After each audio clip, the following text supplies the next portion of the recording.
sua indicação que deve sair entre hoje e amanhã para poder substituir o ministro do Supremo Tribunal Federal, Luiz Roberto Barroso, que se aposentou neste sábado. A expectativa é que o presidente Lula indique o ministro da Advocacia Geral da União, Jorge Messias, mas outro nome vem sendo cogitado, o senador filiado ao PSD de Minas Gerais, Rodrigo Pacheco. O presidente vem pressionado desde a semana passada por movimentos sociais, congressistas da base e também artistas a indicar uma mulher para a vaga de Barroso. Em 134 anos de corte, apenas 3 mulheres ocuparam o cargo de ministras do STF. Ellen Grace, Rosa Weber e Carmen Lúcia, que ocupam a cadeira no STF atualmente. A preferência por Messias reflete a busca de Lula por estabilidade entre os poderes, especialmente em um momento de forte judicialização da política. A indicação ao STF deve ocorrer até amanhã, antes do presidente viajar para a Indonésia e também para a Malásia. Após a indicação presidencial, o nome escolhido para ocupar uma vaga no Supremo Tribunal Federal precisa ser aprovado pelo Senado. O processo começa com a sabatina do indicado na Comissão de Constituição e Justiça, onde os senadores questionam o candidato sobre sua trajetória, visão jurídica e posições sobre temas relevantes. Se aprovado pela maioria da comissão, o nome segue para o plenário do Senado Federal, onde precisa obter maioria absoluta, ou seja, no mínimo 41 votos favoráveis, entre os 81 senadores. Somente após essa aprovação, o presidente pode nomear oficialmente o novo ministro, que então toma posse em cerimônia no próprio STF, passando a exercer o cargo vitalício com aposentadoria compulsória aos 75 anos. E para nos ajudar a entender melhor todo esse processo, eu vou conversar agora com o advogado constitucionalista Valber Agra. Valber, bom dia, obrigada por nos atender nesse logo início de semana. E eu já começo perguntando, Valber, se essa sinalização de indicação de Jorge Messias ao Supremo Tribunal Federal, ela é positiva. Bom dia a todos, bom dia a você, Marília. Olha, Jorge Messias é alguém que está acerca do poder há muito tempo. É alguém que tem um mestrado pela UNB, doutorado também pela UNB, foi formado na Faculdade de Direito do Recife, é concursado, é alguém, então, por todo esse seu trajeto, esse seu percurso, alguém que se amolda ao cargo. Além de que preenche não só os requisitos formais descritos na Constituição, mas preenche também os pressupostos que nós chamamos de metajurídicos. Por que metajurídicos? Porque alguém da confiança do presidente. Então, o presidente Lula, que errou tanto nas suas indicações, eu acredito que ele não vai cometer um erro de colocar uma pessoa que não tem a confiança dele, o que é praxe em todos os presidentes. Ou seja, o PT ele seguiu, é interessante que é uma tradição histórica socialista, de Pazucanes e Stuttgart, onde ele dizia que o direito não era um microcosmo do poder, e ele pagou um preço por isso muito alto. Então, depois de tudo isso que aconteceu, como você bem frisou, no direito passa a ser uma esfera de poder, não acredito que ele fará esse erro crasso novamente. Professor, o senhor acabou citando o erro, né? Aí pelo menos umas 2 vezes. Que erro foi esse que o presidente Lula cometeu ao indicar os outros ministros, né? Que ele, nessa gestão ele teve aí a indicação de Cristiano Zanin e também de Flávio Dino, pelo menos só nessa gestão. E qual é esse erro que não deve ser cometido se Jorge Messias for indicado?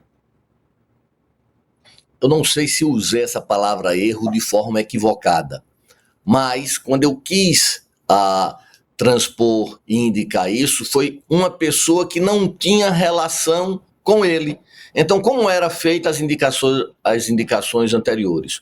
O ex-ministro da Justiça, com um advogado conhecido do PT, fazia as indicações, designava as pessoas e o presidente escolhia. Então começou a escolher assim determinadas cotas. Olha, eu quero um juiz, ora, eu quero uma mulher, ora, eu quero um negro. E aí, essa questão de cota, que está se batendo agora, fora feita anteriormente. E quando você pegou essas pessoas, as pessoas não se comportavam como eles pensavam. Porque não vamos pensar que uma indicação do Supremo é uma indicação totalmente livre. Você quer alguém que pense como o governo pensa. Você quer alguém que seja atrelado com aqueles princípios que o presidente da República ostenta. E se quando você indica essas pessoas modificam esse posicionamento totalmente, fica um tanto pesaroso. Daí as indicações serem feitas com a chancela do Senado, mas para referendar aquele posicionamento do presidente da República. Sim, professor, a gente vê aí o presidente Lula, né, se de fato for confirmado aí Jorge Messias, também com aproximação com o público evangélico, isso porque Jorge Messias é evangélico, a gente teve um encontro na semana passada também com esse grupo lá no Palácio do Planalto, onde o Jorge Messias também participou dessa reunião com essas pessoas.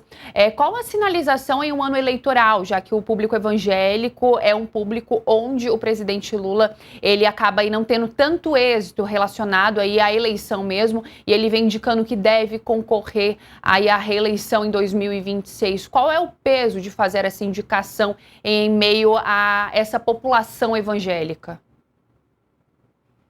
Veja, a escolha do Jorge Messias é alvissareira por vários fatores, vários.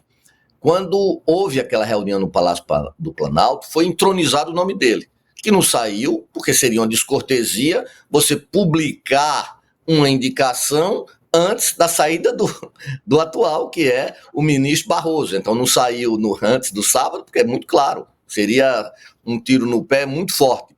Com a sinalização, você pega alguém que tem a confiança do presidente, alguém que preenche os requisitos, todos os requisitos de qualidade, de técnica, e alguém que dialoga com vários setores.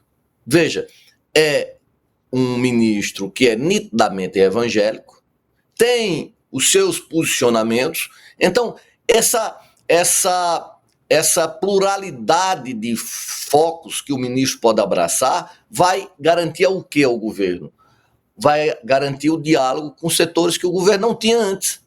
Então, é alguém progressista, mas progressistas em termos religiosos sendo evangélicos. Então isso abre um canal de diálogo a um público que o PT não tinha. Sim, sendo confirmado o nome de Jorge Messias como indicado e ele sendo aprovado no Senado Federal, quais os desafios que o senhor acredita que ele vai enfrentar lá no Supremo? Quais julgamentos devem ser mais desafiadores para ele?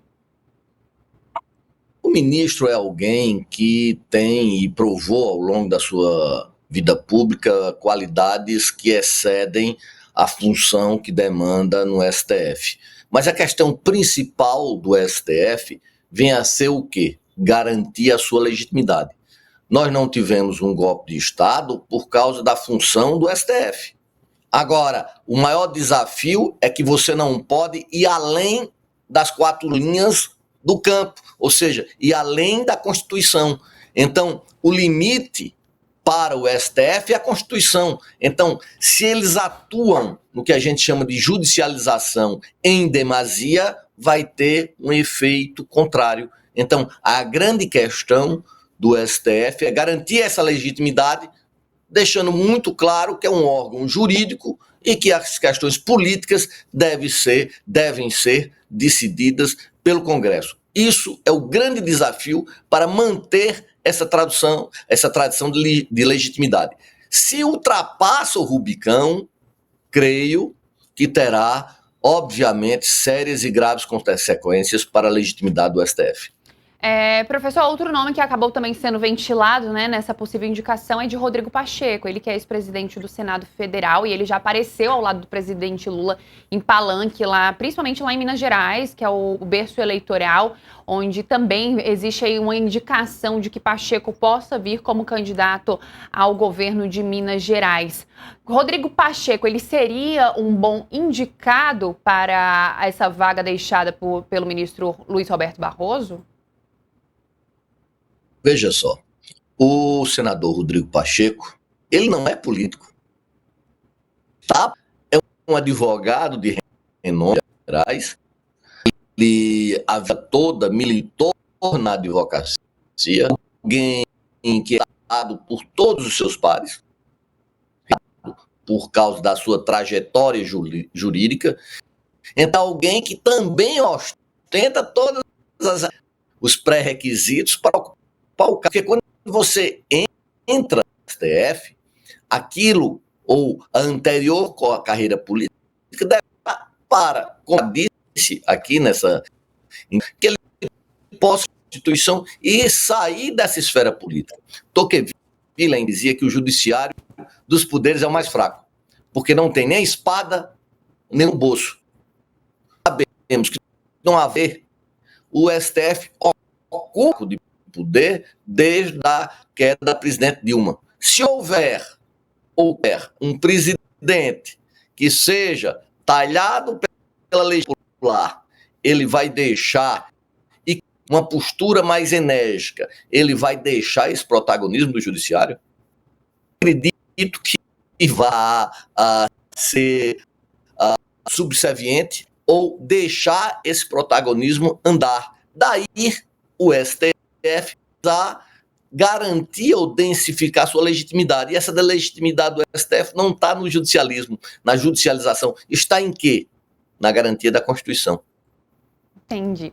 Professor, eu queria fazer também mais uma pergunta para o senhor, sobre essa pressão que o presidente Lula acabou sofrendo, e ela não é de hoje. Todas as vezes que ele precisa indicar alguém para uma vaga no Supremo Tribunal Federal, existe essa pressão para que ele venha indicar uma mulher, isso por conta de todo o histórico do STF. A gente até falou no começo aqui que em 134 anos tivemos aí apenas 3 mulheres, e existe uma pressão da sociedade para que ele indique uma mulher.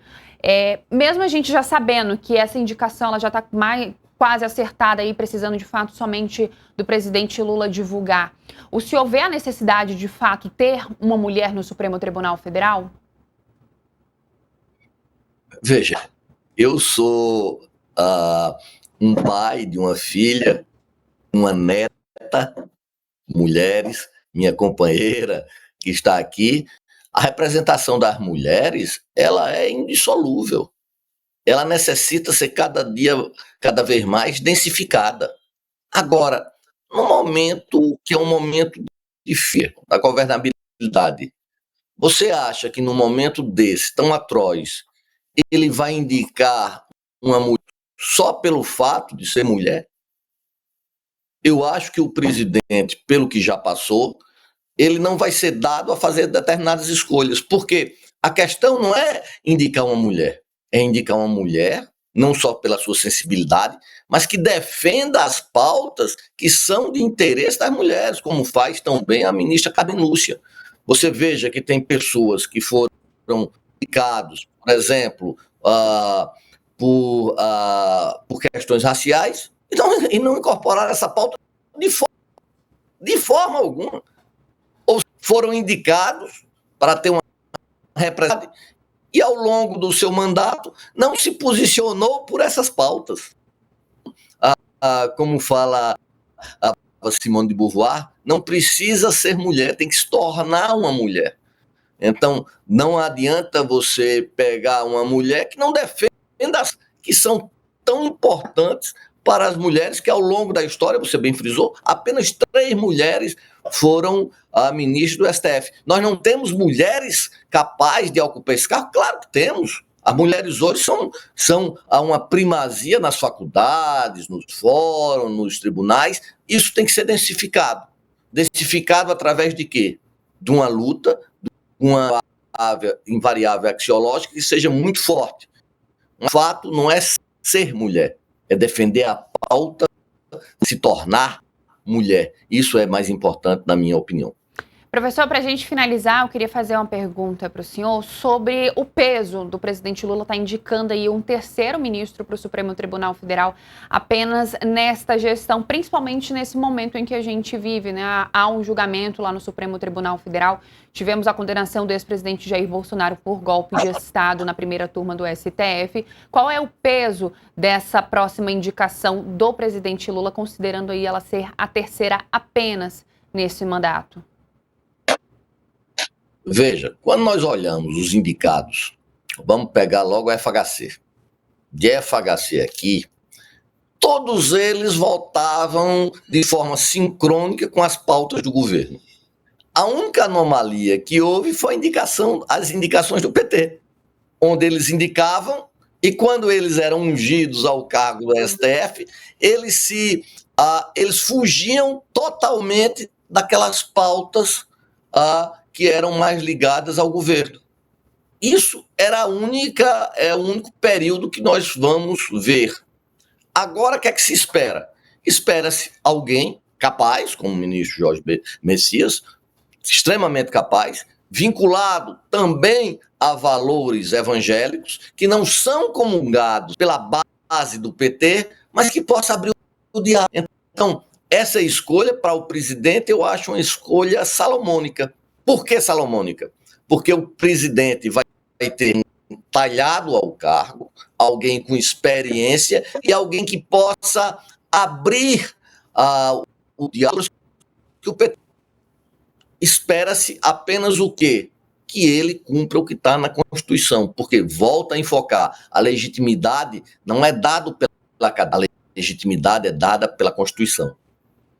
Agradeço, professor, o advogado constitucionalista Valber Agra por essa aula que acabou dando para a gente mesmo aqui nessas primeiras horas de segunda-feira. Professor, a gente espera contar com a sua participação novamente, isso porque essa indicação do presidente Lula deve sair entre hoje e amanhã, e a gente lembra que, indicando Jorge Messias, fica uma vaga também lá na AGU, né, para advogado-geral da União, onde o presidente Lula também deve fazer uma indicação, e também a expectativa de que ele faça essa indicação antes dele viajar para a Indonésia e a Malásia, que acontece agora no final dessa semana. Então a gente aguarda, professor, vamos ver se de fato vai se confirmar se será Jorge Messias para essa indicação do presidente Lula ao Supremo Tribunal Federal. Muito obrigada, boa semana.